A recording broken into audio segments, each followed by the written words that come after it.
الحمدللہ رب العالمین اللہم صلی علی محمد وعلی آلہ وصحبہ وبارک وسلم اما بعد اعوذ باللہ من الشیطان الرجیم بسم اللہ الرحمن الرحیم یا ایہا الذین آمنوا انفقوا مما رزقناکم من قبل ان یأتی یوم لا بیع فیہ ولا خلۃ ولا شفاعۃ صدق اللہ العظیم رب اشرح لی صدری ویسر لی امری واحلل عقدۃ من لسانی یفقہوا قولی رب یسر ولا تعسر وتمم بالخیر آمین یا رب العالمین۔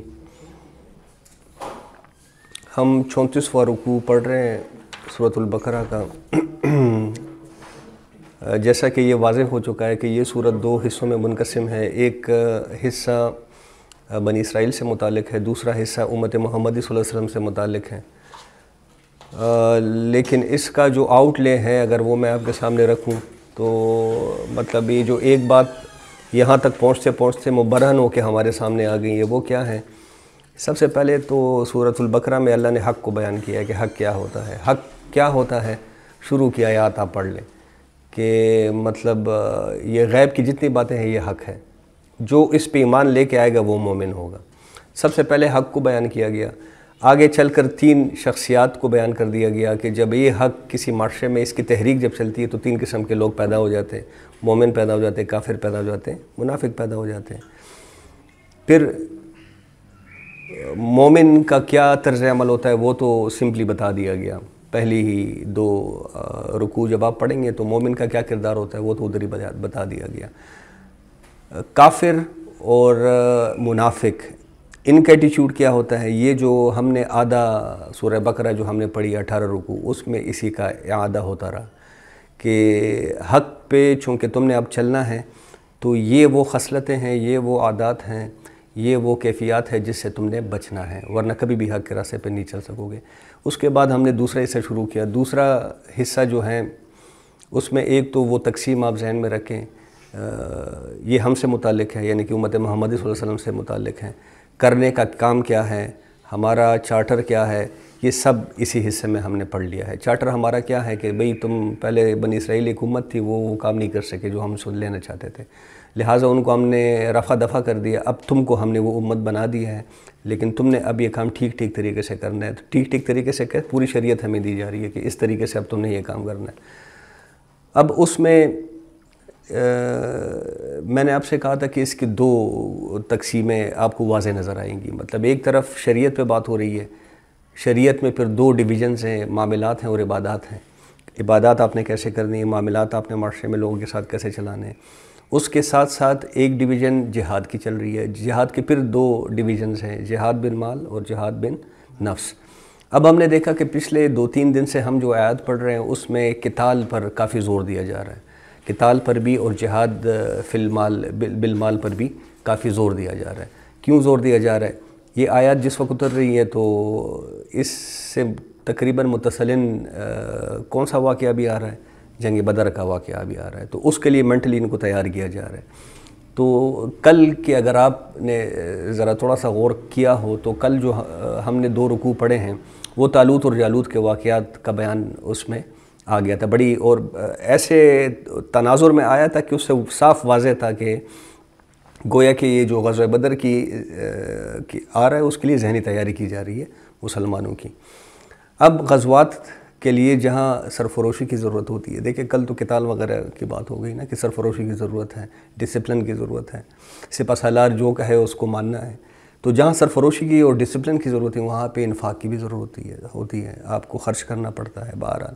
تو اب یہاں بڑے زوردار انداز میں انفاق کی طرف ابھی جو ہم آیت پڑھنے لگے ہیں اس میں انفاق کی طرف ایک دفعہ پھر مطلب بار بار ہم دیکھتے ہیں کہ انفاق کی طرف بھی توجہ دلائی جا رہی ہے۔ ایک دفعہ پھر انفاق کی بات آ گئی، یا ایھا الذین آمنوا، اے وہ لوگوں جو ایمان لائے ہو یا جو ایمان کا دعویٰ کر رہے ہو، انفقوا مما رزقناکم، خرچ کرتے رہو اس میں سے جو ہم نے تمہیں دیا ہے۔ اب رزق کو بھی ہم نے ڈیفائن کیا ہوا ہے، دوبارہ سے ذہن میں مستحضر کر لے، صرف پیسہ یا مال رزق نہیں ہوتا۔ آپ کو جو صلاحیت دی ہے، آپ کو جو ٹائم دیا ہے، مجھے جتنے بھی ٹائم ملا ہے اس زندگی میں 60 70 سال 80 سال 100 سال، یہ رزق کی صورت میں مجھے ملا ہے، میری صلاحیت تمام مجھے رزق کی صورت میں ملی ہے۔ تو ضروری نہیں ہے کہ یہاں پہ رزقناکم کا ترجمہ آپ مال کے حساب سے کریں، نہیں بھئی تمہاری جو صلاحیت ہے وہ میدان میں لے کے آؤ، تمہارا جو وقت ہے وہ میدان میں لے کے آؤ، وہ زیادہ قیمتی ہیں اللہ کے اس میں. وہ جو اقبال صاحب نے کہا ہے تو چھپا چھپا کے نہ رکھ سے تیرا آئینہ ہے وہ آئینہ کہ شکستہ ہو تو عزیز تر ہے نگاہ آئینہ ساز میں. کہ مطلب یہ اپنے جان کو بچا بچا کے مت رکھو, اپنی صلاحیتوں کو بچا بچا کے مت رکھو. دنیا کے لیے بچا کے رکھا ہوا ہے, سامنے لے کے آؤ. اللہ کو ضرورت ہے. اور جب انسان کو یہ نظر بھی آ جائے کہ دین کو اس وقت بہرحال میرے انفاق کی ضرورت ہے, میرے پاس کچھ ہے جو میں دین کو دے سکتا ہوں, اور پھر بھی وہ نہ دے دین کو, اس سے بڑی منافقت اور کیا ہو سکتی ہے. تو انفقوا مما رزقناکم من قبل, اس سے پہلے ان یاتی یوم, کہ وہ دن آ جائے تم پر, لا بیع فیہ, کہ نہ ہوگی اس میں کوئی خرید و فروخت. ابھی تو ہم لگے ہوئے ہیں, مطلب دنیا میں کوئی سختی آ جاتی ہے تو پیسے دے کے چھڑوا لیتے ہیں, اپنے آپ کو سفارش کروا کے چھڑوا لیتے ہیں. ایک دن ایسا آئے گا کہ پھر ان تکالیف سے تمہیں کسی کا باپ بھی نہیں بچا سکے گا. وہاں پہ کوئی کسی کے کام نہیں آئے گا, کوئی خرید و فروخت نہیں ہوگی. ولا خلتن, اور نہ ہی کوئی دوستی ہوگی. ولا شفاع, اور نہ ہی کوئی شفاعت ہوگی. والکافرون هم الظالمون, اور یہ جو کافر ہیں یہ اصل میں ظالم ہیں. کافر کون؟ جو حق کو چھپائے. اب دیکھیں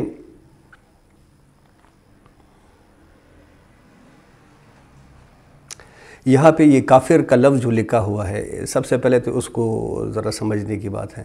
یہ کافر کا جو لفظ لکھا ہوا ہے یہ کافر اصطلاحی نہیں ہے بلکہ کافر معنوی ہے. اب ان دونوں میں فرق کیا ہے آپ کے خیال میں؟ مطلب جو لوگ اللہ کے یہ جو انفاق کا حکم آ گیا اس کی تعمیل جو نہیں کرتے, اس کو جو نہیں مانتے, ان کو اصل میں کافر کہا گیا ہے. تو وہ مسلمان ہو یا کافر ہو, مسلمان اصل میں تو مسلمان. جی انعام بھائی آپ کچھ کہنا چاہ رہے ہیں؟ بس میں وہی کہتا تھا کہ یعنی جس کے دل نے آواز دے دی کہ ہاں انفاق کرنا چاہیے لیکن اس نے چھپا دیا, وہ کفر والا معاملہ ہے. کہ مطلب آپ کو پتہ ہے کہ میرے پاس پیسے ہیں اور وہاں پہ ضرورت ہے اور میں پھر بھی کہہ رہا ہوں کہ جانے دو, سنیے تو کافر قرار دیا جا رہا ہے. تو یہاں پہ حکم آپ کی طرف متوجہ ہو گیا, اللہ تعالیٰ نے حکم دیا ایگزیکٹلی, اس میں اگر آپ نے انکاری ہو گئے تو آپ اس حکم کے ایگزیکٹلی. بس دیکھیں میں نے شروع میں آپ کے سامنے بات موقع وال کی ہے نا, میں نے شروع میں بات آپ کے سامنے واضح کر دی ہے. ہمیں پتہ ہے کہ دین مغلوب ہے. کون کہے گا کہ دین غالب ہے؟ آپ کہہ سکتے ہیں کہ دین اسلام مغلوب ہے. اچھا آپ کے پاس کچھ ایسا ہے جو آپ اس دین کو دے سکتے ہیں؟ چھوڑے مال کو, مطلب اوورال اپنے آپ کو ذرا جانچیں. آپ پھر بھی نہیں لگا رہے تو پھر آپ کو کیا کہا جا رہا ہے؟ والکافرون هم الظالمون. یہ جو کافر ہے اصل میں یہ ظالم ہے.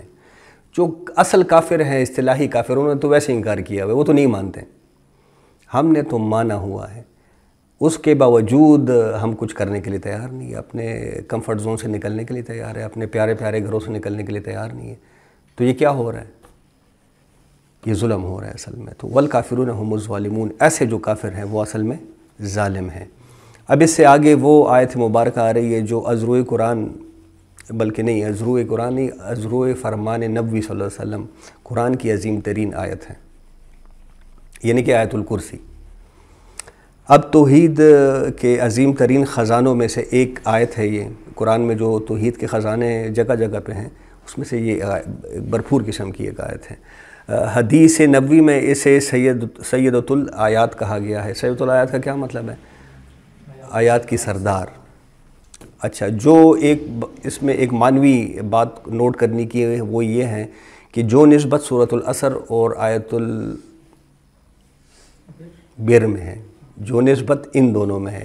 سورۃ العصر میں کیا ہے؟ فلاح کا ایک فارمولہ بتایا گیا ہے کہ بھئی یہ فلاح کا فارمولہ ہے, 4 شرائط بیان کی گئی ہیں. ٹھیک ہے, وہ اجمالاً آپ کو ایک بات بتا دی گئی کہ بھئی یہ 4 شرائط پوری کرو گے تو آخرت ملے گی ورنہ نہیں ملے گی. ٹھیک ہے.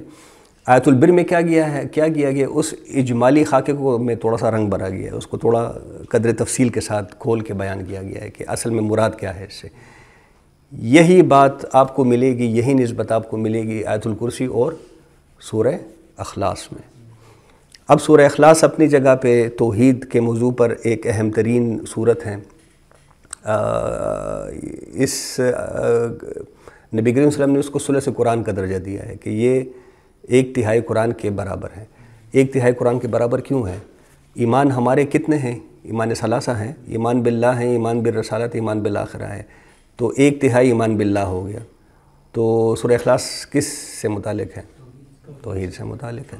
تو یہ ثلث ایمان یا ثلث قرآن کا وزن ہے اس کا، توحید کے ایک جامع قسم کی صورت ہے توحید کے موضوع پہ۔ لیکن جہاں تک توحید صفاتی کی بات ہے اس موضوع پر عظیم ترین آیت کون سی آیت ہے؟ آیت الکرسی۔ تو یہ دونوں اس طرح جڑ جاتی ہے آپس میں، جس طرح سورۃ العصر آیت البر کے ساتھ جڑ جاتی ہے، سورہ اخلاص آیت الکرسی کے ساتھ جڑ جاتی ہے۔ فرمایا اللہ لا الہ الا ہو، اللہ وہ ہے کہ نہیں ہے کوئی معبود اس کے سوا۔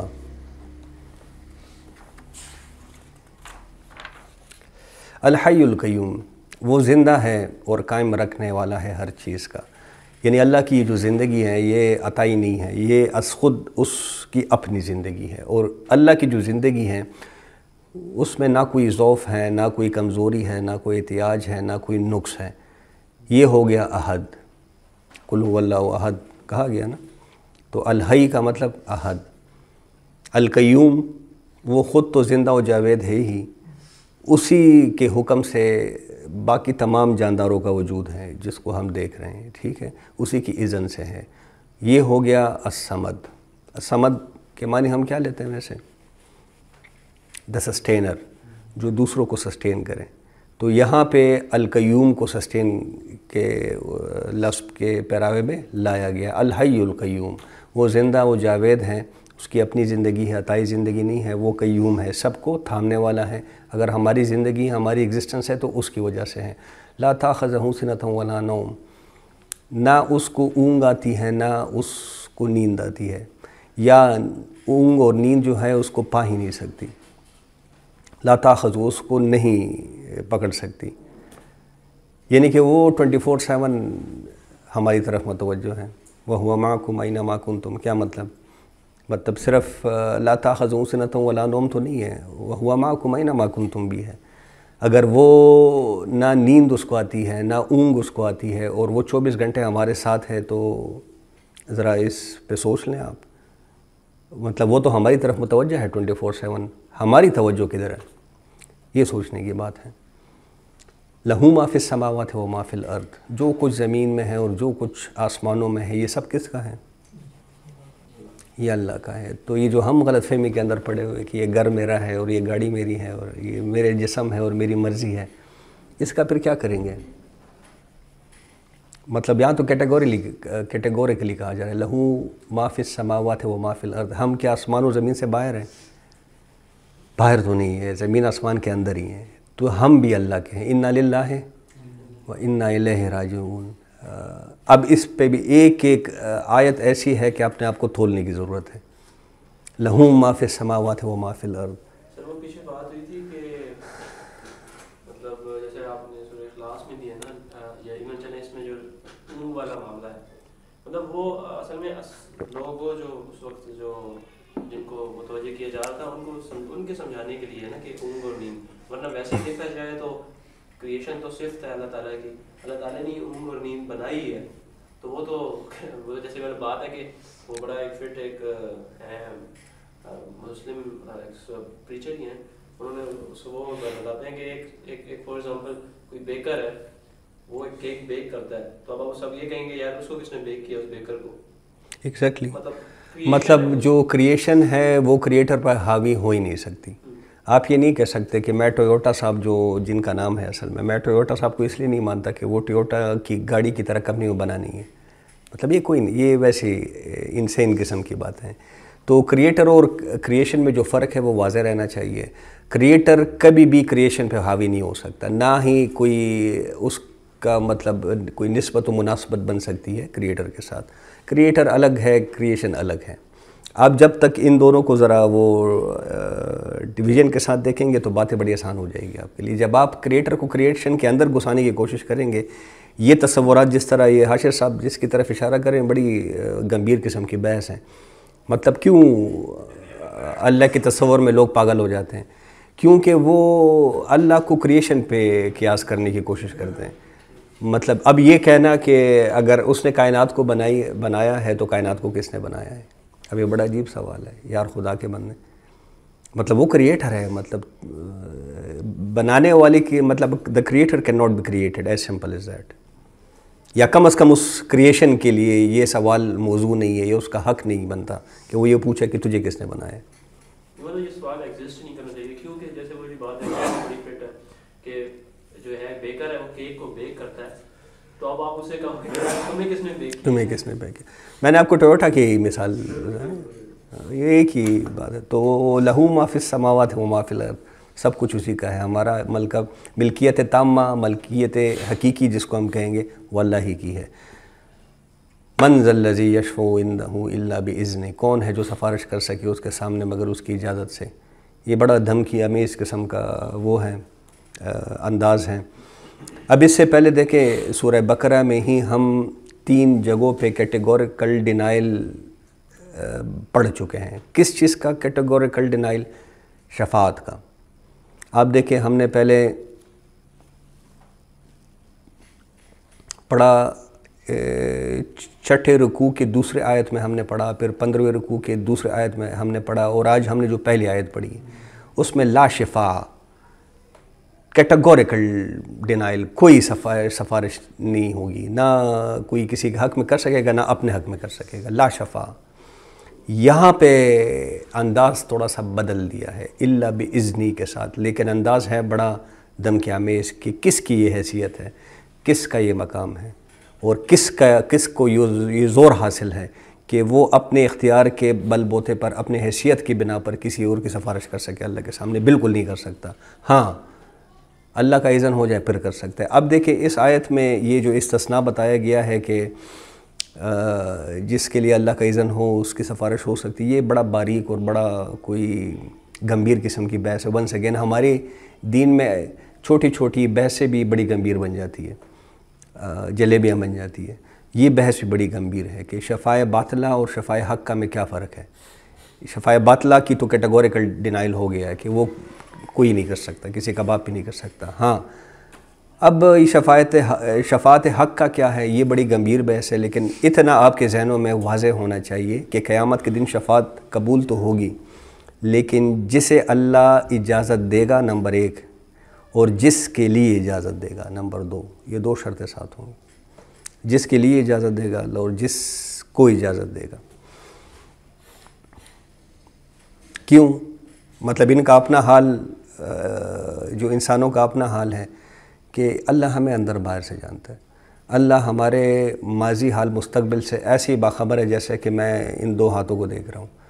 مطلب ہمارا ماضی اور یہ عہد الست سے لے کے، مطلب جب ہمیں پہلی دفعہ پیدا کیا، قرآن میں آتا ہے نا کہ اکثر ذکر ہوتا ہے کہ تم آ گئے نا میرے پاس جس طرح تمہیں پہلی دفعہ پیدا کیا تھا. پہلی دفعہ پیدا کرنے سے مراد کیا ہے؟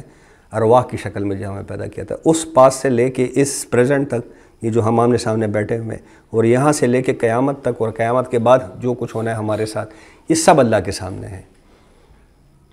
تو وہ اس پوزیشن میں بہرحال ہے کہ کون سفارش کر سکتا ہے، کس کی سفارش کر سکتا ہے. انسان کی یہ حیثیت نہیں ہے کہ وہ اپنے بل بوتے پہ یہ کہے کہ، مطلب ہم نے دیکھے ہوئے نا بڑے پیر صاحب کہتے ہیں کہ میں نے خود سنا ہے اپنے کانوں سے پیروں کو یہ کہتے ہوئے کہ میں 40 بندوں کی سفارش کر سکتا ہوں، کوئی کہتا ہے میں 200 بندوں کی سفارش کر سکتا ہوں. تو بندہ حیران ویسے ہو جاتا ہے کہ یار کمال کی بات تو ہے.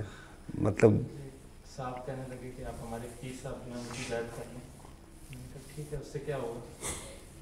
انہوں نے کہا کہ اس سے یہ ہوگا کہ آپ شیخ عبد القادر جیلانی کے مرید ہو جائیں گے، غوث پاک کے. میں نے کہا اچھا، تو پھر کہتا ہے وہ اس سے یہ ہوگا کہ غوث پاک نے فرمایا کہ جو میرا مرید ہوگا وہ بغیر توبہ کے نہیں مرے گا. میں نے کہا ٹھیک ہے، ساری زندگی گناہ کرو، بس مرنے سے پہلے توبہ نصیب ہو جائے گی. اب یہاں پہ کہا جا رہا ہے من ذا الذی یشفع عندہ الا باذنہ. اب بیعت کر کے دکھائیں ذرا. اللہ کو چیلنج دے رہا ہے کہ کون ہے. اس میں چیز جو ہے وہ نقطہ یہ ہے کہ کیا سفارش انہیں کے لیے ہوگی جو صاحب الراف میں ہوگی، مطلب جو درمیان میں جو تو میرٹ پہ چلے گئے اپنے اس پہ، جن کے لیے یعنی کچھ کمی رہ گئی ہوگی تو اس کو سفارش کی جائے گی. سر جی اب دیکھیں روایات سے جو ہمیں پتہ، ایک تو یہ جو اصحاب الاعراف ہیں ان کے بارے میں بھی یہ کہا جاتا ہے کہ وہ مطلب ان کے اعمال کی کیفیت ایسی ہوگی کہ نہ ادھر کے ہوں گے نہ ادھر کے ہوں گے، بیچ میں بیٹھے ہوں گے. تو ایک تو ان کے حق میں بھی سفارش قبول کی جائے گی. دوسرا روایت میں یہ بھی آتا ہے کہ مطلب کچھ بچے ایسے ہوں گے حافظ فار ایگزامپل اللہ کے دین پہ مرنے والے، کہ وہ اپنے ماں باپ ان کے اعمال خراب ہوں گے تو وہ ان سے متعلق پھر کہیں گے کہ ہمیں تو چاہیے وہ جنت میں۔ اسی طرح سورہ صافات میں سورہ صافات میں یا نہیں کسی اور صورت میں کہ کچھ آدمی ایسے بھی ہوں گے جو اپنے دوستوں سے متعلق کہیں گے کہ ہمارے دوست ہوا کرتے تھے دنیا میں، ہمارے ساتھ رہا کرتے تھے، ہمارے ساتھ بیٹھا کرتے تھے، وہ کدھر ہیں؟ تو ان سے متعلق بھی اسی طرح کی بات ہے کہ مطلب ان کی سفارش پر قبول کی جائے گی۔ تو روایت میں کافی اقسام کی سفارش ہے۔ اسی طرح دیکھیں وہ حافظ کے بارے میں ہے کہ وہ اپنی ماں باپ کی شفاعت کریں گے، جو حافظ ہے بچہ۔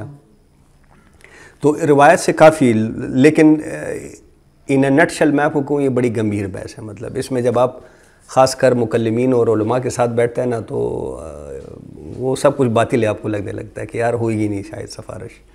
لیکن کچھ وضاحت میں نے آپ کے سامنے رکھ دی ہے کہ کون ہے جو سفارش کر سکے گا اس کے سامنے، مگر اسی کی اجازت سے کوئی نہیں کر سکے گا۔ کیوں؟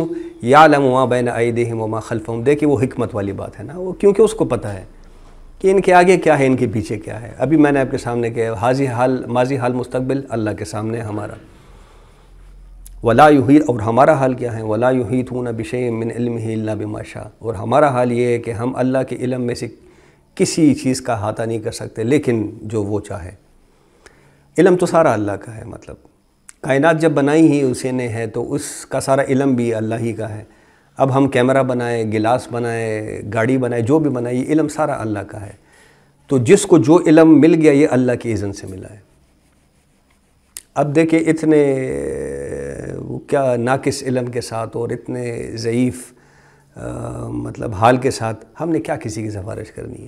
بس وہ اس دن ہو جائے گا، مطلب اور یہ بھی اللہ کی حکمت سے ہوگا، جس کی سفارش قبول ہونی ہوگی اس کے دل میں اللہ ڈال دے گا کہ کس کس کی سفارش کرو۔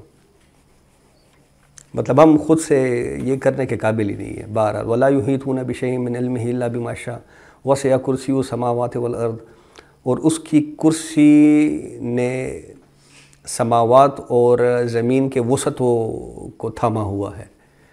اب دیکھیں یہاں یہ جو کرسی ہے اس کے بھی دو مفہوم نکل سکتے ہیں۔ ایک تو علماء نے اس سے مفہوم لیا ہے اقتدار یا اتھارٹی۔ کرسی سے کیا مفہوم لیا؟ اقتدار یا اتھارٹی، کہ اللہ کی اتھارٹی ہے تمام آسمانوں پر اور اس زمین پر۔ لیکن یہ مجسم حقیقت بھی ہو سکتی ہے، اللہ کا عرش، اللہ کی کرسی، یہ ایک مجسم حقیقت بھی ہو سکتی ہے، کیونکہ قرآن لفاظی تو نہیں کرتا نعوذ باللہ، مطلب جو کچھ کہا ہے وہ حق ہے، لیکن اس کی کیفیت کیا ہوگی، وہ کیسے ہوگی، یہ ہم تصور نہیں کر سکتے، یہ ہمارے تصور سے وراء الوراء بات ہے۔ یہ کرسی مجھے تو لگتا ہے اب سمبولیکلی ہو سکتا ہے، کیونکہ جیسے آسمان کو چھت کا یا اس طرح سے۔ سر جی میں نے آپ کے سامنے دونوں باتیں رکھ دی ہے۔ دیکھیں آپ کی زیادہ تر علماء نے یہی کہا ہے کہ اصل میں یہ سمبولک ہے، استعارہ ہے، اتھارٹی کے لیے استعمال ہوا ہے کہ اس کی اتھارٹی ہے اصل میں۔ یہ جو قرآن میں ہے نا کہ وَهُوَ مَعَكُمْ أَيْنَمَا كُنْتُمْ، تم جہاں بھی ہوتے وہ تمہارے ساتھ ہوتا ہے، علماء نے اس کو بھی استعارے کے طور پہ لیا ہے کہ وہ اپنے علم کے حوالے سے آپ کے ساتھ ہے اصل میں، وہ مطلب ذاتی طور پہ نہیں، لیکن وَهُوَ مَعَكُمْ أَيْنَمَا كُنْتُمْ کا ترجمہ کیا ہے؟ وہ تمہارے ساتھ ہے تم جہاں بھی ہو۔ تو کیا اللہ کے لیے پاسبل نہیں ہے؟ اللہ کل شیء قدیر ہے۔ اگر ہم نے مان لیا اللہ کل شیء قدیر تو پھر اس کی کرسی کو بھی ہم مطلب ماننے میں، لیکن بہرحال میں نے دونوں مفہوم آپ کے سامنے رکھ دیے ہیں۔ اس کا مفہوم آپ وہ بھی لے سکتے ہیں کہ یہ استعارہ ہے، اصل میں اتھارٹی یا اس کی قدرت کو مینشن کیا گیا ہے، یا پھر یہ ہے کہ مجسم حقیقت بھی ہو سکتی ہے، لیکن اس کی کف و کیم کو ہم نہیں جان سکتے، وہ ہمارے دماغ سے بہت اوپر کی بات ہے۔ وَلَا يَعُودُهُ حِفْظُهُمَا، اور نہیں تکاتی اس کو ان دونوں کی نگرانی۔ کن دونوں کی نگرانی؟ زمین اور آسمانوں کی نگرانی اس کو تکاتی نہیں ہے۔ وَهُوَ الْعَلِيُّ، اور وہ بلند و بالا ہے اور عظیم ہے، بڑی عظمت والا ہے۔ یہ ہے آیت الکرسی، شاندار آیت ہے۔ اس سے متعلق کہیں مطلب فرمودات آپ کو مل جائیں گے۔ نبی کریم صلی اللہ علیہ وسلم نے اس سے متعلق کہیں احادیث میں اس کا تذکرہ کرتے ہوئے اس کی امپورٹنس ہمیں بتائی ہے۔ کہا جاتا ہے جو بندہ اس کو دن میں 100 یا 101 مرتبہ پڑھ لیں تو اس پہ شیطان کہیں سے وار نہیں کر سکتا۔ شیطان نے خود اس کے بارے میں، ہاں خود شیطان نے اس کے بارے میں کافی اس طرح کی باتیں کی ہیں۔ تو ہمت کی بات ہے، مطلب اگر 100 دفعہ کوئی اتنا بڑی بات نہیں ہے، جو پڑھے گا دن کو اس کو 100 مرتبہ یا 101 مرتبہ، اس پہ شیطان کہیں سے وار نہیں کر سکتا، شیطان کے وار سے وہ حفاظت میں آ جائے گا۔ آگے فرمایا لا اکراہ فی الدین، دین میں کوئی زبردستی نہیں ہے۔ اب اس کو بھی پرسپیکٹیو میں دیکھنا چاہیے سر جی۔ دیکھیں، کسی شخص کو جبراً مسلمان نہ تو بنایا جائے گا، نہ آج تک کسی کو بنایا گیا ہے۔ استثناء ہو سکتی ہے، مطلب ہو سکتا ہے گھر میں کسی نے کسی کو گن پوائنٹ پہ کلمہ پڑھوا دیا ہو، یا کسی نے تلوار کے زور پہ کسی کو مسلمان کر دیا ہو، لیکن اسلام میں کسی کو جبراً مسلمان کرنا یہ مطلقاً حرام ہے۔ اس آیت سے اس بات کا اعادہ ہو جاتا ہے۔ البتہ اس آیت کا یہ مطلب نکالنا کہ نظام باطل کو بھی ختم کرنا جائز نہیں ہے، یہ حماقت والی بات ہے۔ بس یہ تفریق ذرا ذہن میں رہنی چاہیے۔ اب باطل نظام مطلب کہ طرف بھی لے کے جا سکتے ہیں کہ اگر یہ اس کو اللہ تعالیٰ کی طرف سے آیت کو منسوخ کرے تو وہ ایگزیکٹلی اس طرف بھی لے کے جا سکتے ہیں۔ کہا تھا تو بس زبردستی تو نہیں ہے، ہم نے جو مانا تھا تو بالکل، یہ جو ناصر بھائی بات کر رہے ہیں بالکل اس طرف بھی آپ اس کو لے کے جا سکتے ہیں۔ اللہ کسی کو زبردستی مسلمان نہیں، اگر کرنا چاہتا تو وہ اللہ ایک آنن فانن سارے مسلمان ہو جاتے، اس کے لیے کیا مشکل ہے؟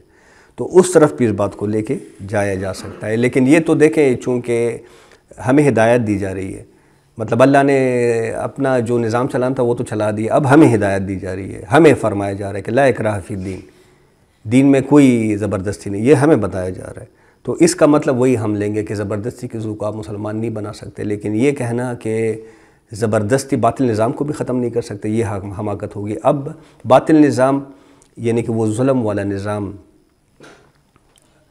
جو لوگوں کو ایکسپلائٹ کر رہا ہے، جو اللہ اور لوگوں کے مابین حجاب بن کے چھایا ہوا ہے، آج یہی ہو رہا ہے نا ہمارے معاشرے میں۔ ہمارے اور اللہ کے بیچ میں کون آڑے آیا ہوا ہے؟ یہ سارا کا سارا نظام، یہ ساری چیزیں اس نظام سے منسلک ہیں، چاہے آپ سوشل میڈیا کو دیکھ لیں، چاہے آپ اپنے سیاسی نظام کو دیکھ لیں، چاہے معاشی نظام کو دیکھ لیں، چاہے ہماری حرکات دیکھ لیں، یہ سارا کچھ اس نظام کے ساتھ جڑا ہوا ہے، اور یہ ہمارے اور اللہ کے بیچ ایک حجاب بنا ہوا ہے۔ تو ایسے ظالم نظام کو بہرحال طاقت سے ختم کرنا یہ فرض ہے ہر مسلمان کا، ہر مومن کا۔ اگر طاقت نہیں ہے تو طاقت حاصل کرنے کی کوشش کرنی چاہیے۔ مطلب دیکھیے اس وقت ہم اکثر کہتے ہیں ہم مکی دور کے اندر ہے، مطلب طاقت نہیں ہے ہمارے ہاتھوں میں، تو پھر مطلب ایسے ہی ہاتھ پہ ہاتھ دھرے بیٹھنا نہیں چاہیے، طاقت حاصل کرنے کی کوشش کرنی چاہیے۔ لیکن جو مسلمان باطل نظام کو ختم کرنے کی آرزو ہی نہیں رکھتے دل میں، مطلب وہ اس آرزو سے خالی ہیں کہ باطل نظام کا خاتمہ ہم کریں، وہ دراصل ایمان سے خالی ہیں، مطلب ان میں پھر ایمان ہی نہیں ہے۔ یہ تو اللہ ہم پہ یہ فرض ڈال رہا ہے نا کہ دین کا نفاذ کرو، باطل نظام کا خاتمہ کرو۔ یہ مجھے کوئی شوق نہیں ہے۔ اس دن بھی آپ کے سامنے ایک بات آئی تھی کہ نہ کسی کو گولی کھانے کا شوق ہوتا ہے، نہ کسی کو سختیاں جھیلنے کا شوق ہوتا ہے، نہ کسی کو مفت میں لوگوں کی باتیں سننے کا شوق ہوتا ہے۔ یہ سارا کچھ کیوں ہم کرتے ہیں؟ کہ اللہ کی طرف سے ایک حکم ہے۔ تو بہرحال اس آیت کا جو اطلاق ہوگا وہ انڈیویجول پہ تو ہوگا، نظام پہ ہرگز نہیں ہوگا۔ کسی فرد کو جبراً مسلمان بنانا یہ قتل مطلقاً حرام ہے، لیکن اس کا اصل مفہوم ذرا ذہن میں رہنا چاہیے کہ نظام کو بدلنے کے لیے زور کا استعمال یہ اللہ کی طرف سے فرض ہے ہم پر، جو اپنے آپ کو مومن کہتے ہیں، جو اپنے آپ کو مسلمان کہتے ہیں۔ یہ انڈیویجول جو ہے وہ جو اسلام میں داخل ہو گئے اس کے بعد سختی ہو سکتی ہے یا یہ وہ بھی نہیں کر سکتے انڈیویجول پہ، مطلب نماز روزے پہ؟ دیکھیے اگر اسلامی نظام ہوگا نا تو پھر وہ تو ایک مربوط نظام ہوتا ہے، اس میں نماز نہ پڑھنے والے کے لیے بھی حد مقرر ہیں ارکان اسلام پہ۔ ہاں میں اس لیے کہہ رہا ہوں اس میں نماز نہ پڑھنے پر بھی ایک حد مقرر ہے، وہ پھر قائم ہوگی۔ چوری کرنے پہ ایک حد مقرر ہے، زکوٰۃ نہ دینے پر وہ ابوبکر صدیق رضی اللہ عنہ تو پوری جنگ کر دی تھی جنہوں نے زکوٰۃ دینے سے، بلکہ زکوٰۃ دینے سے انکار نہیں کیا تھا، صرف یہ کہا تھا ہم آپ کو نہیں دیں گے، اپنے طریقے سے خرچ کریں گے۔ اب دیکھیں یہ تو مطلب اسلامی ریاست کو چیلنج کرنے والی بات ہو گئی نا۔ خلافت قائم ہے، آپ کہتے ہیں کہ میں نہیں مانتا خلافت کو، تو حدود پھر لگے گی اگر اسلامی نظام ہوگا۔ طریقے سے بھی دیکھا جا سکتا ہے کہ سسٹم تو ویسے ہی ایگریڈ اپان ہوتا ہے نا، کہ میں نے کہا کہ میرے خلاف کوئی ظلم نہیں ہوگا تو میں نے ظلم کی نفی کر دی۔ اب جب اس کا نظام بنایا جائے گا تو وہ ایکچولی تو یعنی وہ نہیں ہوا، زبردستی نہیں ہوئی، چونکہ نظام کو ہم سب نے مانا کہ زیادتی کوئی کسی کے ساتھ نہیں کرے گا، کوئی ایگزیکٹلی، تو پھر اس کا مطلب ہے کہ نظام کو نافذ کرنے کے لیے وہ جو کمپلائنس ہے وہ ہوگی، لیکن وہ زبردستی میں شمار نہیں ہوگی کیونکہ ہم نے مان لیا۔ ایگزیکٹلی سر، یہ مطلب دیکھیں وہی وہ جو میں عام طور پہ مثال دیتا ہوں کہ آپ نے ایک جاب جوائن کر لی، کسی دفتر کو جوائن کر لی، آپ نے سارے اس کے پروسیجرز مان لیے، پرنسپلز مان لیے، سارے اصول مان لیے، اب دفتر میں بیٹھ کے آپ ٹانگ پہ ٹانگ لے کے کہتے ہیں کہ میں نہیں کرتا، تو بس پھر آپ کا جو حال ہوگا تو اور جب آپ کو کوئی منع کرے تو آپ کہیں لا اکراہ فی الدین۔ بڑی اچھی مثال دی آپ نے۔ سر لیکن غیر مسلموں پہ جب اسلام کا فار ایگزامپل آپ جنگ کرتے ہیں یا جہاد کرتے ہیں اور نظام قائم کرتے ہیں، تو جو غیر مسلم ہوتے ہیں ان کے لیے تو یہ چیز ایک طرح سے جبرن ہوتی ہے نا کہ ان کو بھی آپ کے سسٹم میں رہنا پڑے گا۔ یہ تو اللہ کا حکم ہے، مطلب جنہوں نے مان لیا انہوں نے تو پھر جنگ کرنی ہے اسلام کے لیے، جنہوں نے نہیں مانا وہ اسلام کے خلاف جنگ کرے، اس کے لیے یہ تو اللہ کا حکم ہے کہ ان کے خلاف پہ لڑو۔ اور جس سسٹم میں وہ پہلے رہ رہے ہیں وہ جبر نہیں ہے، حقیقی وہ جبر، حقیقی جبر، وہ ان کو سمجھ نہیں آ رہی۔ آپ دیکھیں شروع میں تو ان کے ساتھ سختی کر لیں گے، ان کے ساتھ جنگ بھی کر لیں گے، مطلب جس طرح جنگ بدر ہوئی تو سختی کا معاملہ تھا نا، مطلب ان کے 70 وہ قتل ہو گئے، سردار قتل ہو گئے، جانی نقصان، مالی نقصان، پھر اور کتنی جنگیں ہوئی، آخر میں فتح مکہ ہو گئی۔ لیکن جب فتح مکہ ہو گئی تو کیا پھر لوگوں کو یہ برا لگا یہ سارا کچھ؟ جب اسلامی نظام قائم ہو گیا، سب امن میں آ گئے، سب سکھ چین میں آ گئے، تو وہ تو کم عقل ہے، ان کی تو آنکھوں پہ پٹی بندی بھی ہے، سمن بکمن عمی فہم لا یعقلون والی بات ہے، ان کو تو سمجھ نہیں آ رہی۔ جن کو سمجھ آ گئی یہ تو اللہ ان سے یہ باتیں کر رہے ہیں۔ جو کسی ایگریڈ سسٹم کے باغی ہیں اس پہ تو یہ ویسے ہی اطلاق ہاں اطلاق نہیں ہوتا۔ تو لا اکراہ فی الدین قد تبین الرشد من الغی، بے شک خوب واضح ہو چکی ہے ہدایت گمراہی سے۔ یہ غی سے بغاوت بھی نکلا ہے، مطلب ایک طرف ہدایت ہے، آپ کے سامنے ایک نظریہ آ گیا تو اگر آپ نے اس کو ایکسیپٹ کر لیا تو وہ ہدایت ہو گئی آپ کی، وہ آپ کا اعادہ ہو گیا، اور اگر آپ نے اسے منہ موڑ لیا تو آپ نے کیا، آپ نے بغاوت کر لی، میں نہیں مانتا اس کو۔ تو یہ بغاوت جو ہے یہ رشد سے یعنی کہ ہدایت سے اور کامیابی سے الگ کر دی گئی، مطلب واضح کر دی گئی، سب کو پتہ چل گیا ہے۔ اس قرآن کے آنے کے بعد کوئی شک باقی نہیں رہا، بغاوت کیا ہے اور ہدایت کیا ہے۔ رشد کو تھوڑا ایکسپلین کر دیں، اسی سے لفظ راشد بھی ہوتا ہے۔ رشد ویسے فلاح، دیکھیں یہ ہم جو آخرت میں نجات کی صورتیں گنواتے ہیں نا کہ فلاح ہوگی اور نجات ہوگی، رشد ہوگی، پھر مطلب یہ آہستہ آہستہ آگے بڑھتا جاتا ہے، تو فلاح سے اوپر کا جو درجہ آتا ہے میرے خیال میں یہ رشد کا درجہ ہوتا ہے۔ فلاح نجات ہو گئی، سر جی آپ نے 33% مارکس لے لیے، آپ کی نجات ہو گئی، ورنہ آپ فیل ہونے لگے تھے، ٹھیک ہے، آپ کو خوشی تو ہوگی لیکن اس طرح خوشی نہیں ہے۔ ایک رشد جس نے 70% مارکس لیے وتھ فلائنگ کلرز جس نے پاس کیے، تو وہ رشد کے اس میں آئے گا۔ کامیاب تو آپ دونوں ہو گئے، مطلب فیل تو دونوں میں سے کوئی نہیں ہے، لیکن آپ منیمم لیول پہ ہیں، وہ ایک ہائر لیول پہ، تو رشد اور اس میں میرے خیال میں یہ ایک۔ اب آگے فرمایا فَمَن یکفر بالطاغوت، تو جو کوئی انکار کرے گا طاغوت کا، وَیُؤْمِن بِاللَّہ، اور ایمان لے کے آئے گا اللہ پر۔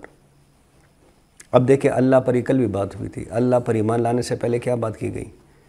طاغوت کا انکار۔ جس طرح کلمہ طیبہ ہے، ہم کیا پڑھتے ہیں؟ لا الہ الا اللہ، پہلے نفی کرتے ہیں پھر اس بات کرتے ہیں، میں نہیں مانتا کسی اور الہ کو لیکن اللہ کو مانتا ہوں۔ اسی طرح یہاں پہ بھی فرمایا گیا کہ جو طاغوت کا انکار کرے اور اس کے بعد اللہ کا اقرار کرے، یعنی کہ اللہ سے دوستی لگائے، اللہ پر ایمان لے کے آئے، یہ بات سمجھنے کی ہے اصل میں۔ طاغوت کیا چیز ہے؟ کل آپ کے سامنے ایک بات آ گئی تھی، طاغوت کس کو کہتے ہیں؟ طغا سے نکلا ہے۔ طغا کس کو کہتے ہیں؟ طغیانی کو، مطلب جو اپنے حدود کو کراس کر کے باہر نکل آئے۔ اب کوئی بھی شخص اپنے حدود و قیود کو پھاڑ کر باہر نکل کر اللہ کی حاکمیت کو اپنے ہاتھ میں لے لیں، یہ طاغوت ہو گیا کہ نہیں؟ اب یہ کوئی شخص ہو، یہ کوئی ادارہ ہو، یہ کوئی اسٹیٹ ہو، جس نے یہ رویہ اختیار کر لیا کہ اپنے حدود سے پھاڑ نکل کر اللہ کے احکامات کو، اللہ کی حاکمیت کو اپنے ہاتھ میں لے لیا، وہ طاغوت بن گیا۔ اب اگر یہ کوئی اسٹیٹ ہے تو اس کے نیچے جتنے بھی ادارے ہیں، اس کے نیچے جتنے بھی قوانین ہیں، یہ سب طاغوت کے زمرے میں آئیں گے۔ تو ایک بات کا تو یہاں پہ مطلب ہمیں بالکل واضح طور پہ اطمینان ہونا چاہیے کہ ہم طاغوتی نظام کے اندر رہ رہے ہیں۔ یہاں پہ جو بھی ادارہ ہے، چاہے وہ فوج کا ادارہ ہے اس وقت، مطلب یہ جو صورت بنی ہوئی ہے، چاہے وہ پارلیمنٹ ہے، چاہے وہ کوئی اور ادارہ ہے، چاہے وہ عدالتی نظام ہی کیوں نہ ہو، جہاں پہ اللہ کی حاکمیت کو نہیں مانا جا رہا بلکہ لوگوں کے مطلب اجتماعی فیصلوں کو مانا جا رہا ہے، تو یہ طاغوت ہے ہمارے لیے۔ اور یہاں پہ کیا فرمایا گیا ہے؟ وَمَن يَكْفُرْ بِالطَّاغُوتِ وَيُؤْمِن بِاللَّهِ فَقَدِ اسْتَمْسَكَ بِالْعُرْوَةِ الْوُثْقَىٰ، تو اس نے تو تھام لیا ایک مضبوط سہارے کو، ایک مضبوط کنڈے کو۔ مطلب ہمارا اب حال کچھ ہو رہا ہے یہاں پہ اصل میں، ہم دہائی تو اللہ کی لگاتے ہیں، لیکن ہماری دوستیاں کن کے ساتھ ہیں؟ کن کے ساتھ ہے ہماری دوستی؟ اگر میں آپ کو مطلب ریئل سینس میں بتاؤں، اسٹیٹ کے سطح پہ آپ کی دوستیاں کس کے ساتھ ہیں؟ آپ نے کس کے نظام کو لیا ہوا ہے؟ کہ آپ نے اللہ کے نظام کو چنا ہوا ہے؟ یہ تو ویسٹ کا نظام ہے، امپیریلزم کا نظام ہے، آپ نے اپنے سر پہ تھوپا ہوا ہے، کسی بھی حوالے سے دیکھ لے۔ وہ سورہ اس میں آل عمران میں جو ایک آیت ہے، انعام بھائی، لا يتخذ المؤمنون الذين الكافرين اولیاء من دون المؤمنین ومن يفعل ذلك فليس من اللہ شیئا، کہ مومن کے لیے یہ روا نہیں ہے کہ وہ اللہ کو چھوڑ کے کافروں سے دوستیاں لگاتا پھرے، اور پھر جس نے ایسا کیا تو اللہ کے پاس اس کے لیے کچھ بھی نہیں ہے، وہ اللہ کی طرف سے کسی چیز ہے، وہ ہوا میں ہے۔ ہم ہوا میں ہیں اس وقت۔ جو میں کہنا چاہ رہا ہوں، ہماری دوستیاں ساری ان کے ساتھ ہیں، مطلب انہی کے قانون کو ہم دعوے کیا کر رہے ہیں کہ ہم اللہ کو مانتے ہیں، ایمان ہمارا اللہ میں نہیں۔ اگر اللہ پہ ایمان ہے تو اللہ کی بندگی میں یکسو ہونا پڑے گا، ورنہ تو پہ ڈرامہ ہے بس۔ اور یہ جو آگے فرمایا کہ جس نے ایسا کر لیا، جو صحیح ایمان لے کے آ گیا، تو اس نے تو ایک ایسے مضبوط کنڈے یا سہارے کو پکڑ لیا کہ بس اب اس کی فلاح ہو جائے گی، اس کی نجات ہو جائے گی۔ مطلب آپ تھوڑا سا ذہن میں ایک امیجنیشن لے کے آ جائیں، ایک ٹھاٹھے مارتے ہوئے سمندر میں آپ کو کوئی گرا دے جس میں تیرنا ناممکن ہو۔ اب ایسے سچویشن میں ایک مضبوط کنڈا آپ کے ہاتھ لگ جائے تو کیا آپ اس کو چھوڑیں گے پھر؟ یا کوئی طوفان ہے اڑانے والا جو آپ کو اپنے ساتھ اڑا کر لے جائے، ایسے میں آپ کے ہاتھ کوئی مضبوط کنڈا آ گیا، آپ اس کو چھوڑیں گے پھر؟ اب یہاں پہ یہ جو طوفان مچا ہوا ہے اس دنیا میں، خاص کر اس وقت جو طوفان مچا ہوا ہے، جس قسم کے تپیڑے ہمیں پڑ رہی ہے، اب اس میں ہمارے لیے واحد سہارا، واحد کنڈا کیا ہے؟ یہ قرآن۔ جس نے اس کو پکڑ لیا وہ طاغوت کا شکار نہیں ہوگا، وہ کسی گمراہی کا شکار نہیں ہوگا، وہ ٹھیک ہے تکالیف میں سے تو گزر جائے گا، لیکن یہ کہ آخرت میں اس کی فلاح ہو جائے گی۔ حقیقی ایمان یہی ہے کہ آپ اس کنڈے کو دریافت کریں۔ جی، دریافت ہو جاتا ہے اگر آپ تھوڑا سا اخلاص کے ساتھ سوچیں۔ لن فسام لہا، نہیں ہے کبھی ٹوٹنا اس کا، یہ کنڈے مطلب اب دیکھیں قرآن سے متعلق کہ یہ کسی ہر مشکل سے یہ تمہیں نکال کے لے جائے گا، ہر طوفان سے یہ تمہیں نکال کے باہر لے جائے گا، بس اس پہ اعتماد کرنے کی بات ہے۔ واللہ سمیع علیم، اور اللہ سب کچھ سننے والا، سب کچھ جاننے والا ہے۔ آگے ایک اور بڑی پیاری آیت آگے، اللہ ولی الذین آمنوا، اللہ ساتھی ہے ان کا جو ایمان لائیں۔ یہ جو ایمان ہے یہ انسان اور اللہ کے درمیان ایک تعلق قائم کرتا ہے، باہمی ولایت کا۔ یہ ایمان اصل میں ایمان کیا ہے؟ وہ قول و قرار ہے نا، وعدہ ہے۔ میں آپ کے ساتھ وفاداری کا اگر اعادہ کر لوں، وعدہ کر لوں، تو بس ہم ولایت کے رشتے میں بند گئے۔ تو یہ ایمان جو ہے یہ انسان اور اللہ کے درمیان دوستی کا ایک رشتہ قائم کرتا ہے۔ اللہ ولی الذین آمنوا یخرجوہم من الظلمات الی النور، اور وہ نکالتا ہے انہیں اندھیروں سے روشنی کی طرف۔ یہاں پہ ایک بات نوٹ کرنے کہ نور واحد کی صیغے میں آیا ہے اور ظلمات جمع کی صیغے میں آیا ہے۔ قرآن میں آپ جہاں بھی دیکھیں گے نور واحد کی صیغے میں ہی آتا ہے، انوار کا ذکر آپ کہیں قرآن میں نہیں سنیں گے، نور ہی آتا ہے۔ کیوں؟ اللہ کے نور کا ایک ہی شیڈ ہے بس۔ ہمارے لیے جو ایماندار لوگ ہیں ان کے لیے نور کا ایک ہی شیڈ ہے، اور وہ کیا ہے؟ وہ اللہ ہے، ظاہری طور پر قرآن کی صورت میں یہ ہمارے لیے نور ہے۔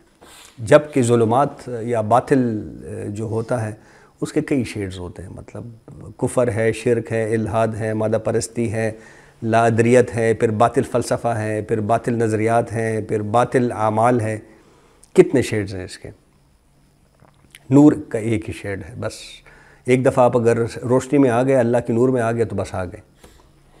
والذین کفروا اولئک هم الطاغوت، اور جنہوں نے کفر کیا اس کے ساتھی کون ہیں؟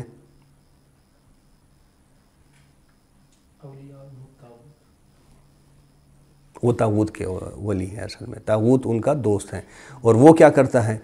یخرجونہم من النور الی الظلمات، وہ نکالتے ہیں انہیں روشنی، مطلب روشنی سے ظلمات کے اندر گھسا کے لے چلے جاتے ہیں. اور جب آپ ظلمات کے اندر گر جائیں تو پھر نہ آپ کو اپنا پتہ چلتا ہے، نہ دوسرے کا پتہ چلتا ہے، نہ ٹھیک کا پتہ چلتا ہے، نہ غلط کا پتہ چلتا ہے. بس آپ پھر دریا کے لہروں کے وہ ہو جاتے ہیں. اولئک اصحاب النار، اور ایسے جو لوگ ہیں مطلب جو طاغوت کے دوست ہیں اور جو ظلمات کے اندر چل پھر رہے ہیں، یہ کیا ہے؟ اولئک اصحاب النار، یہی جہنم والے، ہم فیہا خالدون، یہ اس میں ہمیشہ رہیں گے. اچھا، اب آگے دو واقعات آ رہے ہیں. ایک حضرت ابراہیم علیہ السلام سے متعلق ہے، ایک حضرت عزیر علیہ السلام سے متعلق ہے. الم تری الی الذی حاج ابراہیم فی ربہ، کیا تم نے نہیں دیکھا اسے جس نے جھگڑا کیا ابراہیم سے ان کے رب کے بارے میں؟ کس کی طرف اشارہ ہے؟ ان آتاہ اللہ الملک، اس لیے کہ دی تھی اسے اللہ نے بادشاہت. کس کی طرف اشارہ ہے؟ نمرود کی طرف اشارہ ہے. نمرود اصل میں لقب ہے. یہ عراق کے جتنے بھی بادشاہ ہوتے تھے نمرود ان کا لقب ہوا کرتا تھا. جس طرح یہ فرعون مصر کے بادشاہوں کا لقب تھا، تو نمرود عراق کے بادشاہوں کا لقب تھا. تو کیا تم نے نہیں دیکھا اس نمرود کو جس نے ابراہیم علیہ السلام سے اس کے رب کے بارے میں جھگڑا کیا؟ کیونکہ اس کو بادشاہت اللہ نے عطا کی، مطلب وہ تکبر میں آ گیا. اس قال ابراہیم ربی الذی یحیی و یمیت، جب فرمایا ابراہیم علیہ السلام نے میرا رب تو وہ ہے جو زندہ کرتا ہے اور جلاتا ہے. قال انا احیی و یمیت، تو بادشاہ سلامت نے کیا فرمایا کہ یہ تو میں بھی کر سکتا ہوں. لہٰذا اس نے دو قیدیوں کو بلوایا جو کنڈیمڈ ہو چکے تھے، ایک کی گردن اڑا دی، ایک کو جانے دیا. تو کہا کہ میں بھی کر سکتا ہوں، جس کو چاہوں موت دوں، جس کو چاہوں زندگی دوں.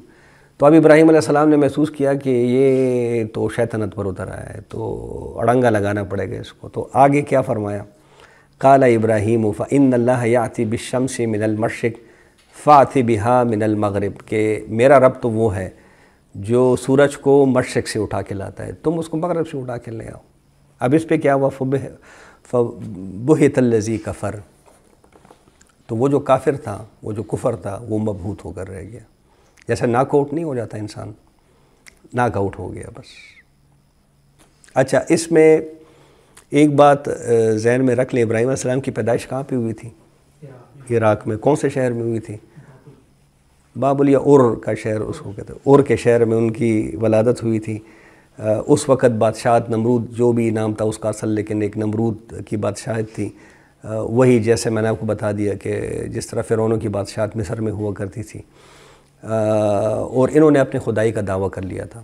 یہ جو نمارد تھے نا، یہ جو نمرود تھے، انہوں نے اپنے خدائی کا، اور یہ واضح رہے کہ انہوں نے سیاسی خدائی کا، مطلب وہ یہ تو نہیں کہتے تھے کہ دنیا اور زمین اور یہ چاند اور سورج ہم نے بنائے.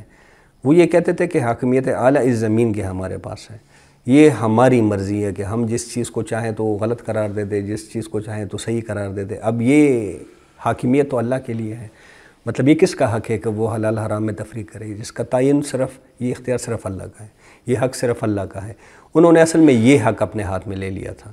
تو یہ وہ جو کفر کی فبہت الذی کفر، مطلب یہ جو کفر کی بات ہے وہ اس کفر کی بات کر رہے تھے کہ زمینی حاکمیت اپنے ہاتھ میں انہوں نے لے لی تھی، جس طرح فرعون نے اپنے ہاتھ میں لے لی تھی. دنیا میں کہتے ہیں کہ جو سب سے پہلے مدون قانون آئے تھے نا، تو وہ عراق میں ہی آئے تھے. حمورابی ایک بادشاہ تھا.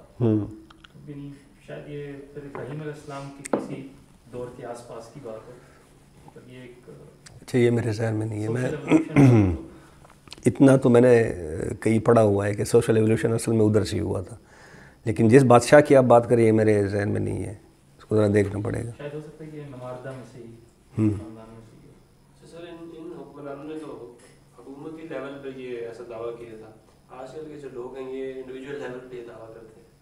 ہاں، آج تو خیر وہ ایگزیکٹلی یہ تو دیکھیں، وہ ابلیس کی مجلس شورا اگر آپ پڑھ لیں ذرا توجہ کے ساتھ، تو اس میں اس بات کا اعادہ کیا گیا ہے کہ پہلے کیا تھا. پہلے ایک بادشاہ ہوا کرتا تھا، فرعون یا نمرود، تو وہ جو کرتا تھا بس کرتا تھا.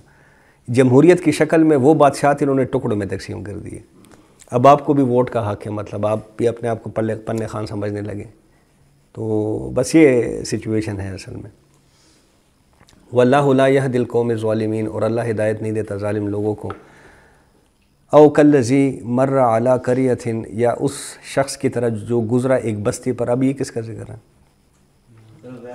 حضرت عزیر علیہ السلام کا ذکر ہے. وہی خاویۃ علی عروشہا، جبکہ وہ گری ہوئی تھی اپنی چھتوں پر، مطلب الٹی ہو گئی تھی، الٹا دیا تھا اس بستی کو. قال انا یحیی ھذہ اللہ بعد موتہا، اس نے کہا عزیر علیہ السلام نے کہ کیسے زندہ کرے گا اللہ اس کو اس تباہی کے بعد، مطلب یہ جس طرح کی تباہی ہوئی ہے اس کو دوبارہ سے کیسے زندہ کرے گا. فاماتہ اللہ مئۃ عام، تو موت دے دی اسے اللہ نے 100 برس تک. کس کو؟ حضرت عزیر علیہ السلام کو. ثم بعثناہ، پھر اسے زندہ کیا. قال کم لبثت، پھر اس سے پوچھا کہ کتنی دیر رہے ہو یا کتنی دیر سوئے ہو تم یہاں پہ. قال لبثت یوما او بعد یوم، اس نے کہا کہ میں رہا ہوں یہاں پہ ایک دن یا دن کا ایک حصہ. قال بل لبثت مئۃ عام، فرمایا کہ نہیں تم یہاں پہ رہے ہو 100 برس. اچھا، یہ جو بستی کا ذکر ہے اس سے متعلق بھی ایک بات نوٹ کر لیں کہ نماردہ میں سے ایک نمرود جس کا نام بخت نصر تھا، نیبوکڈ نظر جس کو کہتے ہیں، اس نے 586 قبل مسیح میں حملہ کیا فلسطین پر. اب دیکھیں یہ جو فلسطین اور عراق کی دشمنی ہے یہ اس وقت سے چلی آ رہی ہے. آج وہ کنورٹ ہو چکی ہے اسرائیل اور عراق کی دشمنی میں. تو یا اولی الالباب اس میں آپ کے لیے بڑے اشارے ہیں. صدام حسین کی فوج میں ڈویژن دکھا نا، نیبوکڈ نظر ڈویژن. ایگزیکٹلی. تو بہرحال یہ اس وقت کی دشمنی چلی آ رہی ہے. تو بخت نصر نے جب حملہ کیا تھا اس وقت فلسطین میں 12 لاکھ یہودی بستے تھے. اب اس نے کیا کیا بخت نصر نے کہ 6 لاکھ کو قتل کیا اور 6 لاکھ کو جانوروں کی طرح ہانگ کر لے کے گیا اپنے علاقے میں اور قیدی بنا لیا. یعنی کیا بنا لیا؟ غلام بنا لیا سر. ہاں یہودیوں کو. 150 برس تک یہ اس کیپٹیوٹی میں رہے ہیں، 150 برس تک. ٹھیک ہے. اچھا، اور یروشلم 150، یہ اس عرصے میں 150 سال، یہ جو عزیر علیہ السلام کا واقعہ بھی ہو گیا، اس عرصے میں یہ اجڑا رہا ہے یہ جو یروشلم تھا. اور جس زمانے میں یہ اجڑی ہوئی بستی تھی حضرت عزیر کا گزر ہوا اس وقت، اور ان کے یہ تاثرات تھے جو میں نے آپ کے سامنے رکھ دیے، اور اس پہ اللہ کا جواب کیا تھا وہ بھی کہ اللہ جس کو چاہتا ہے زندہ دوبارہ سے کر دیتا ہے. قوم مری ہوتی ہے، قوم کو زندہ کر دیتا ہے، نشت ثانی اس کی کر دیتا ہے. ہم آج مر گئے، کل کو ہم نے زندہ ہونا ہے، ہمیں یقین ہے اس بات کا. تو پھر اللہ نے آگے فرمایا فانظر الی طعامک، کہ تو ذرا دیکھ اپنے کھانے کو، و شرابک، اور اپنے مشروب کو، یتسنہ، کہ ابھی تک یہ باسی نہیں ہوئے. 100 سال گزر گئے لیکن ان کے پاس جو کھانا تھا، جو پانی وغیرہ مشروب وغیرہ تھا، وہ ابھی تک باسی نہیں ہوا. پھر فرمایا وانظر الی حمارک، اور ذرا دیکھو اپنے گدھے کو. تو گدھے کا کیا حال ہو گیا تھا؟ وہ گل سڑ کے مر کے تو ختم ہو گیا تھا، اس کی ہڈیاں رہ گئی تھی. وَلِنَجْعَلْ لَكَ آیَةً لِلنَّاسِ، اور تاکہ ہم بنا دیں تمہیں نشانی لوگوں کے لیے. مطلب اس میں دیکھیں عزیر علیہ السلام کو تو نشانی بنایا گیا لوگوں کے لیے. عزیر علیہ السلام اب نشانی بس 100 سال سو کے اٹھے نا، تو وہ نشانی بن گئے کس کے لیے؟ اور یہ جو واقعہ ہے، یہ جو سارا واقعہ جو عزیر علیہ السلام پہ گزرا ہے، یہ عزیر علیہ السلام کے لیے ایک نشانی بن گیا. اس نے خود ایکسپیرینس کیا ہے سارے بات کو. تو یہ ایک ہی اس میں 2 نشانیاں بن گئی، ایک لوگوں کے لیے، ایک عزیر علیہ السلام کے لیے. آگے فرمایا وانظر الی العظام، مطلب اپنے یہ جو گدے ہیں اس کی ہڈیوں کو دیکھو. اب کیفا ننشزھا، کہ کیسے ہم اٹھا رہے ہیں ان کو، مطلب وہ پڑی ہوئی تھی، اڑ گئی، ڈھانچہ بن گیا سارا. ثم نکسوہا لحما، پھر ہم چڑھا رہے ہیں ان پر گوشت، پھر ان پہ گوشت بھی چڑھنا شروع ہو گیا، پھر اس کے اوپر چمڑی بھی آ گئی. فلما تبین لہ، پھر جب خوب واضح ہو گیا اس کے لیے، کس کے لیے؟ عزیر علیہ السلام کے لیے. قال اعلم ان اللہ علی کل شیء قدیر، تو وہ پکار اٹھا کہ میں جانتا ہوں، یا میں اب جان گیا ہوں کہ اللہ علی کل شیء قدیر ہے، وہ ہر چیز پر قادر ہے. مطلب آپ کے سامنے گدھے کی ہڈیاں اٹھ کے اس پہ گوشت چڑھنا شروع ہو جائے تو اس کے بعد اب کیا بچا پیچھے؟ یہ تو آج ہالی ووڈ کی فلموں میں بڑے آسانی سے ہو جاتا ہے، لیکن اس وقت اس طرح کا تصور کرنا بھی ناممکن تھا. تو اس سے مطلب کیا ایک پیغام ملا کہ اگر اللہ 100 سال بعد عزیر علیہ السلام کو اٹھا سکتے ہیں، گدی کی ہڈیوں پر دوبارہ گوشت چڑھا سکتے ہیں، تو یقیناً یہ بستی بھی، اس کو بھی اللہ دوبارہ سے زندہ کر سکتے ہیں، دوبارہ سے آباد کر سکتا ہے۔ اور یہ جو عزیر علیہ السلام نے سوچا تھا کہ مطلب کیسے اللہ اس کو دوبارہ سے زندہ کرے گا، تو اس کو اس واقعے کی صورت میں ایک پوری کی پوری نشانی مل گئی کہ ایسے وہ زندہ کرے گا اصل میں۔ اور یہ پھر ہو بھی گیا۔ کیسے ہو گیا کہ ایران کے ایک بادشاہ تھے کہ خورس، انہوں نے عراق پر حملہ کر دیا اور ان کو شکست بھی دے دی۔ اب جو دشمن کا دشمن ہوتا ہے وہ کیا ہوتا ہے؟ وہ اپنا دوست ہوتا ہے۔ تو یہودیوں کو اجازت مل گئی کہ وہ اس کیپٹیوٹی سے نکل کر جا کے دوبارہ یروشلم کو یعنی کہ فلسطین کو آباد کر لیں۔ تو انہوں نے ایسے ہی کیا اور ان کو 136 سال لگ گئے دوبارہ اس یروشلم کو آباد کرنے میں اور ہیکل سلیمانی کو دوبارہ بنانے میں، جس کو اب سیکنڈ ٹیمپل کہتے تھے۔ اب تو سیکنڈ ٹیمپل بھی نہیں رہا۔ اچھا، پھر ایک دور آیا سن 70 عیسوی میں، ایک رومن جنرل اٹھا جس کا نام ٹائٹس تھا۔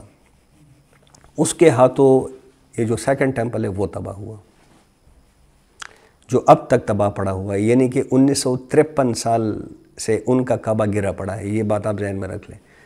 یہ جو مسجد اقصیٰ کی مطلب کیا اہمیت ہے اور یہ ہے اور وہ ہے، ان کی نظر سے دیکھیں کیا ہے۔ ان کا کعبہ 1953 سال سے گرا پڑا ہوا ہے، یہ ان کا کعبہ ہے اصل میں۔ اب وہ تھرڈ ٹیمپل بنانے پر تلے ہوئے ہیں، بلو پرنٹس پہ بن چکے ہیں، اس کے مطلب وہ پلانز اور ساری اسکیجولنگ بھی ہو چکی ہے۔ بس کسی دن ایک خبر آئے گی کہ کوئی خودکش آیا اور اس نے دھماکہ کیا، دونوں مسجدیں گر گئیں، لہٰذا اب ہم تھرڈ ٹیمپل بنانے لگے۔ تو یہ بالکل قریب ہے۔ مطلب دیکھیں وہ ڈاکٹر صاحب تو یہ کہتے وفات ہو گئے کہ یہ بالکل قریب ہے۔ مطلب وہ جو بابری مسجد ہے اس کی شہادت اس کی ریہرسل ہے۔ ہاں، اس کی ریہرسل ہے، ایگزیکٹلی۔ تو یہ سب کچھ ہونے کو ہے اور بہت جلد ہونے کو ہے، اور اللہ ہمیں ایسے حالات میں ہمت دے کہ ہم راہ حق پر کھڑے رہیں۔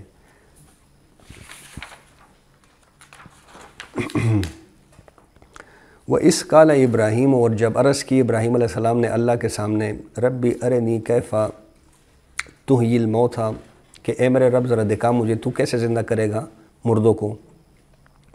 قال اولم تؤمن، بڑا خوبصورت سوال ہے۔ اللہ نے کیا ان سے کہا کہ تجھے ایمان نہیں ہے، کیا تجھے یقین نہیں ہے اس بات کا؟